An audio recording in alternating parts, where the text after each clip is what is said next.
O país do futebol. Para bilhões de pessoas ao redor do mundo, a camisa amarela representa a magia, o talento e a glória de um esporte que move paixões.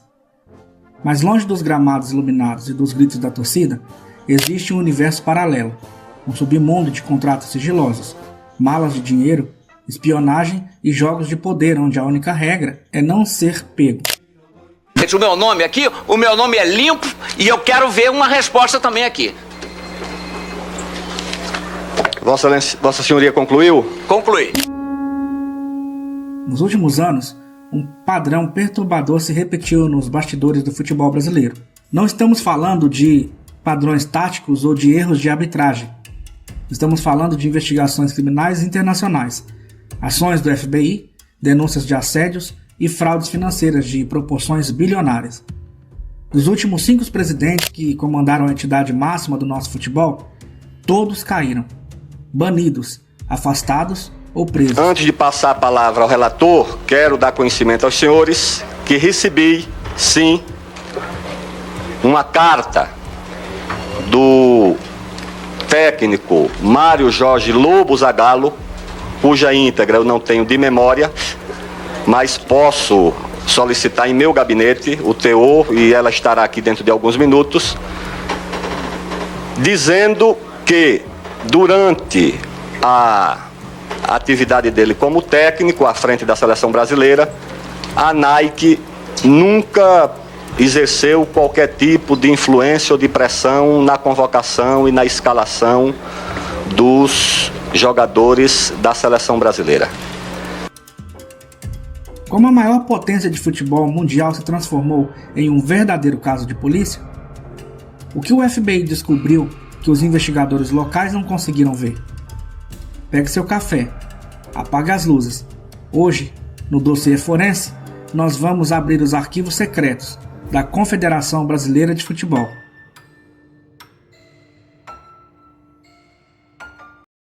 Vamos ao Rio de Janeiro falar com a Paula Martini, porque em meio ao surgimento de uma nova denúncia de assédio moral, o presidente da CBF, Rogério Caboclo, pediu à Comissão de Ética do Futebol Brasileiro que o seu afastamento do cargo seja revogado. Vamos lá, Paula, nos ajudar a relembrar esse caso. Com certeza, Carol. A gente lembra que Rogério Caboclo foi afastado da função no dia 6 de junho por uma decisão da própria Comissão de Ética. Uma funcionária da CBF acusa o dirigente de cometer atos de assédio moral contra ela. E se eu te disser que o maior escândalo de corrupção da história do esporte não começou no Brasil, mas sim em uma sala de reuniões em Nova York, por causa de um contrato bilionário que mudaria o futebol para sempre? Isso é o que você vai entender agora. Nossa investigação começa nos anos 90. O Brasil era tetracampeão mundial e a marca da seleção valia ouro.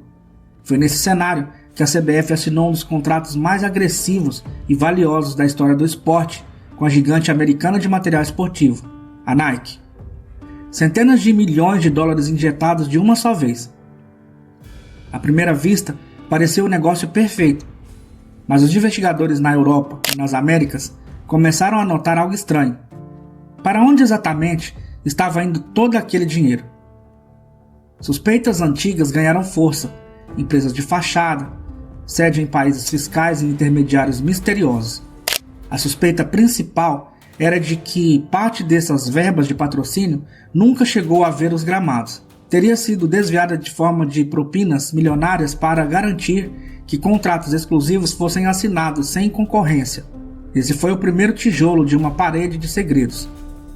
No ofício encaminhado ao presidente da Comissão de Ética, os advogados de Rogério Caboclo dizem que o afastamento não é necessário para a continuidade do processo e também das investigações. Agora também tem um outro colaborador da CBF que acusa Caboclo de assédio moral. Mas o verdadeiro mentor desse sistema já operava nos bastidores há décadas. Um homem ligado ao próprio criador do império moderno que é o futebol hoje em dia. Para entender a queda dos presidentes modernos, precisamos olhar para Ricardo Teixeira, o homem que comandou a CBF por mais de 2 décadas, genro de João Avelange, ex-presidente da FIFA. Teixeira aprendeu com o poder global de um esporte funcionava, e foi sob sua gestão que estourou o escândalo da ISL. A ISL era uma empresa parceira de marketing da FIFA. Quando ela faliu, os tribunais suíços abriram uma caixa de Pandora. Documentos oficiais revelaram que milhões de dólares em subornos foram pagos diretamente a dirigentes de alto escalão em troca de direitos de transmissão de TV e contratos de marketing exclusivos. Teixeira e Avelange foram expostos. Embora não tenham evitado penas severas de prisão na época, devido às leis locais, a reputação da liderança do futebol brasileiro sofreu um golpe fatal. O sistema parecia intocável, até que o governo mais poderoso do mundo resolveu entrar em campo. Os dirigentes achavam que a justiça suíça ou brasileira era o único obstáculo. Eles esqueceram que, ao utilizar bancos baseados em Manhattan para movimentar seus fundos suspeitos, eles entrariam na mira da agência de investigação mais famosa do planeta, o FBI. Maio de 2015, um hotel de luxo em Zurique, na Suíça, dirigentes do futebol mundial acordam com um som de policiais batendo em suas portas. Era a deflagração do Figate, uma operação global liderada pelo FBI, ou FBI, e pela Justiça dos Estados Unidos. O choque elétrico reverberou diretamente na sede da CBF, no Rio de Janeiro. O esquema era gigantesco, centenas de milhões de dólares em lavagem de dinheiro, fraudes fiscais e propinas ligadas à venda de direitos de transmissão de torneios como a Copa América e a Copa do Brasil. José Maria Marim, ex-presidente da CBF, foi preso e posteriormente condenado nos Estados Unidos. Ricardo Teixeira e seu sucessor, Marco Polo Del Nero, também foram indiciados pela justiça americana. Del Nero fugiu para a Suíça às pressas antes de ser capturado, retornando ao Brasil, de onde quase nunca mais saiu, protegido pela não extradição de cidadãos natos. A FIFA aplicou a punição máxima. Ambos foram banidos perpetuamente de qualquer atividade ligada ao futebol. O império havia desmoronado, mas a cadeira da presidência parecia amaldiçoada. Escândalos financeiros deram lugar a crises ainda mais íntimas e destrutivas. Essa carta foi divulgada no auge do debate em torno da criação e da instalação da CPI, quando 35 deputados retiravam a sua assinatura do requerimento. Eu não posso, então, julgar que essa tenha sido uma carta a favor da CPI. Você pode até pensar que, após uma devassa do FBI, os novos líderes jogariam limpo, mas o próximo presidente a cair não caiu por dinheiro, caiu por causa de degravações secretas feitas dentro da própria sede da entidade. O ano era 2021, o mundo tentava se recuperar de uma pandemia e a CBF enfrentava uma nova crise de imagem, mas dessa vez de natureza moral. Rogério Caboclo, o então presidente, foi formalmente acusado por uma funcionária da entidade por assédio moral e sexual. Os detalhes que vazaram para a imprensa chocaram a opinião pública.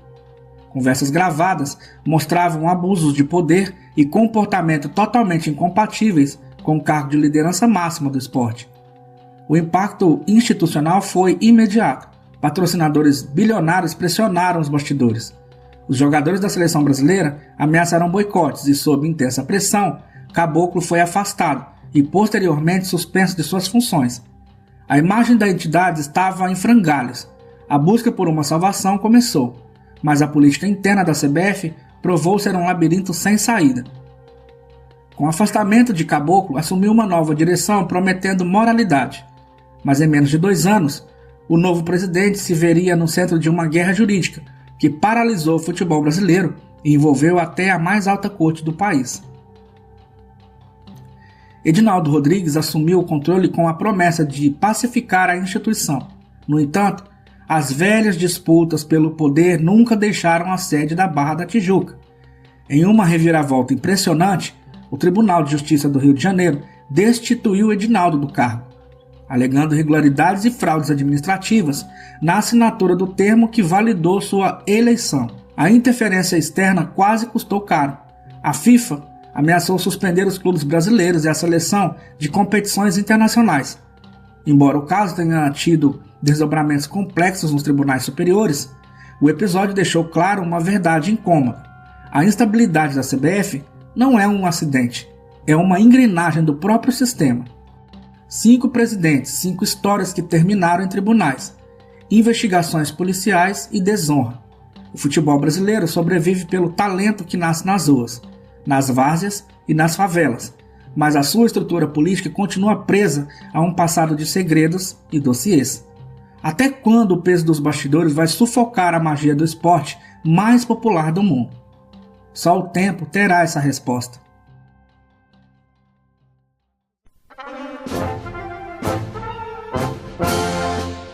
Se você quer ver uma investigação detalhada com os áudios e documentos exclusivos do Figate e a caçada do FBI, clique no botão que está aparecendo na sua tela.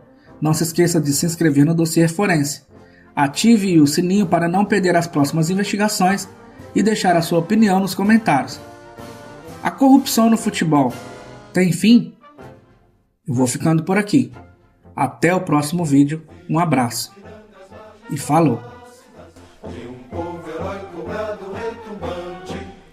E o sol da liberdade em raios fúlgidos brilhou no céu da pátria nesse instante.